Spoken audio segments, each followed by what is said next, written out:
Have you ever felt like the more you think deeply, the more isolated you become? That the more you understand the world, the less it seems to understand you. It's not just in your head. There's a persistent feeling that your mind is processing reality through a different lens, seeing the connections others don't, feeling the undercurrents in a room that go unnoticed, and asking the questions no one else seems to be thinking. For a long time, you may have wondered if this was a flaw, a sign you were somehow out of sync. But what if it isn't? History is filled with brilliant minds, from Galileo to Tesla, who were ridiculed or ignored. Not because they were wrong, but because, well, they made people uncomfortable. This isn't about intelligence in the conventional sense, not IQ scores or academic achievements. This is about a different mode of being. The philosopher Schopenhauer believed that a powerful intellect could be a source of isolation, separating those who see the world too clearly from the rest of society. In this video, we'll explore 7 traits of these kinds of minds. This is for the person who has always felt like an outsider looking in, for the one who's been told they think too much or are too sensitive. What if those weren't criticisms, but simply observations of a mind built for a deeper, more complex reality? Today, we validate those experiences and offer a framework for understanding not just these traits, but yourself. So, trait number 1, deep thinking and introspection. The first and perhaps most foundational trait is a natural, almost compulsive inclination toward deep, reflective thinking. This isn't just about being smart. It's a fundamental mode of processing reality. While much of the world is content with surface-level explanations, this mind is compelled to dig deeper. It's constantly asking, why? Why did that person really say what they said? What are the unseen consequences of this social trend? This is a mind that's never truly at rest. In a practical sense, this can manifest in a way that seems slow to the outside world. Take a decision, like choosing a career. Others might weigh the pros and cons of salary and location. The deep thinker, however, embarks on an extensive inner journey. They'll spend hours, maybe weeks, exploring how each path aligns with their core values and sense of purpose. They aren't just choosing a job, they're architecting a piece of their existence. This is why small talk can feel so painfully tedious, not from arrogance, no, but because it just feels like a missed opportunity for genuine understanding. They're the ones in a meeting who, after a decision's made, will raise their hand and ask a question that forces everyone to reconsider their assumptions. I understand what we're doing, they'll ask, but have we really talked about why this is the right thing to do? Now, this can make them seem difficult, but their intent is always to ensure actions are aligned with a deeper truth. This deep thinking, it equips them with really nuanced perspectives, but it does come at a cost. See, the world often moves too fast for this level of contemplation. And so, they can sometimes be perceived as distant or detached, all while a powerful engine's running constantly in the background. Trait number 2, comfort with solitude and self-reliance. In a world that often pathologizes being alone, this mind understands a profound truth. Solitude isn't the same as loneliness. For them, solitude is as essential as air. It's not just a preference, no. It's a fundamental need for mental and emotional balance.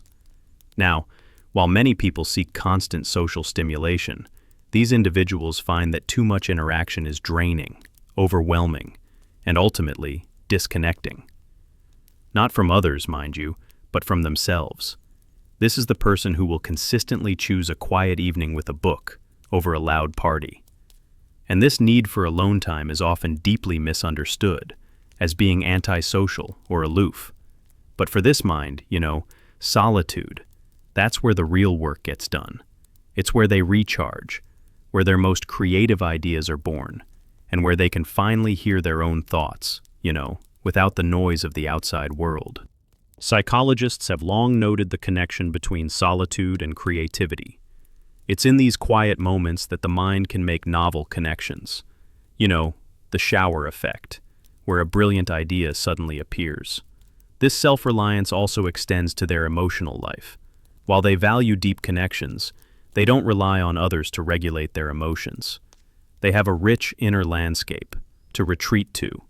This is why they often prefer a few deep, one-on-one conversations over a wide circle of superficial acquaintances.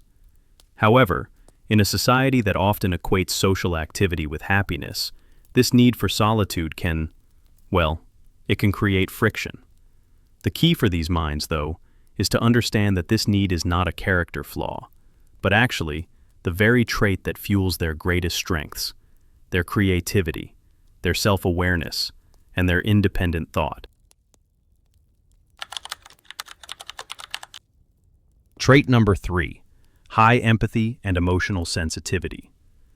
Now, while the first two traits might suggest someone detached, this next one adds a layer of profound and often painful complexity. It's an extraordinarily high degree of empathy. This isn't just understanding another person's perspective.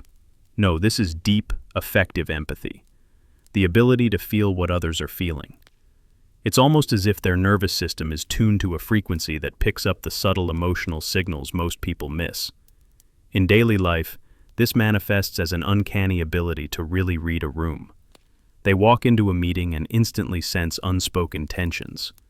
In conversation, they'll notice the flicker of pain in a friend's eyes, even when they're smiling. And this makes them incredible confidants. People are drawn to them, feeling truly seen and understood. But this trait is a double-edged sword. Possessing such a porous emotional boundary means they're constantly at risk of empathy burnout. They don't just observe stress, they absorb it. A conversation with a distressed friend can leave them feeling physically and emotionally drained. To survive, they must learn the difficult art of setting emotional boundaries. This can feel like a betrayal of their very nature, but without it, they risk chronic fatigue and anxiety. This sensitivity also means they experience their own emotions with similar intensity. Joy is euphoric, and sadness, well, that's a deep chasm.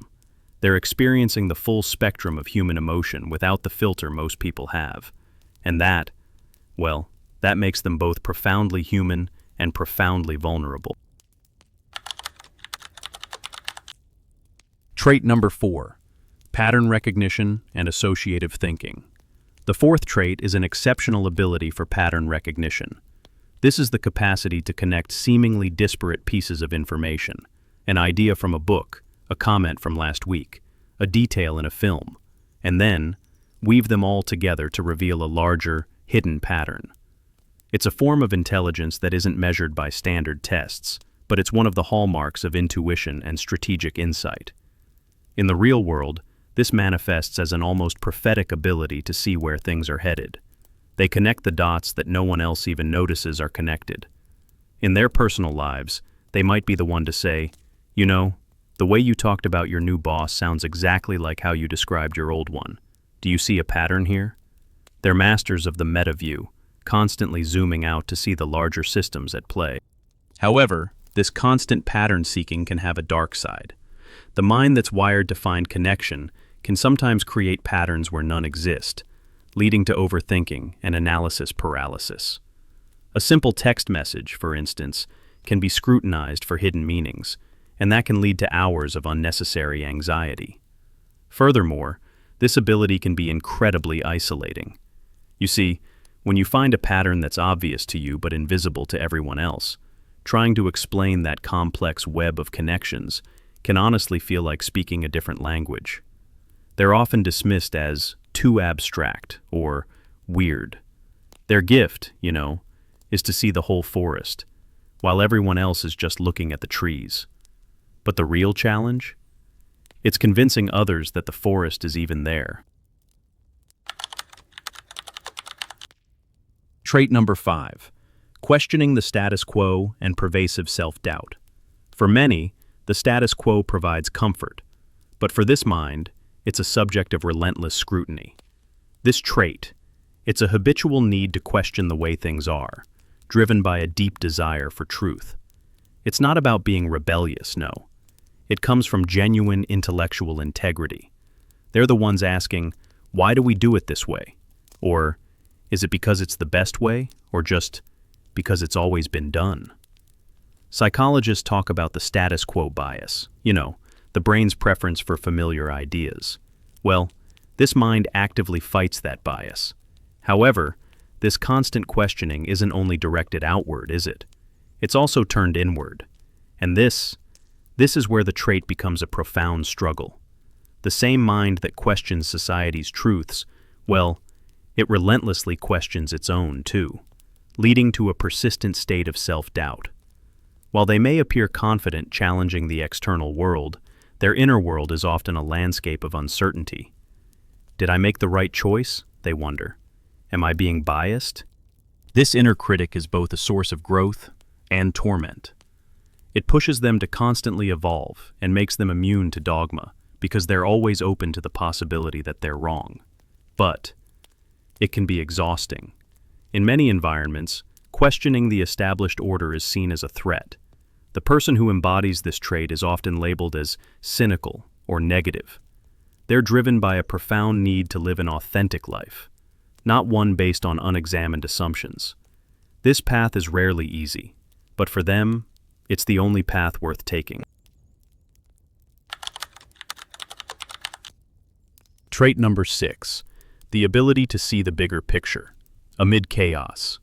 In a crisis, the typical human response is to narrow one's focus. The fight-or-flight response takes over.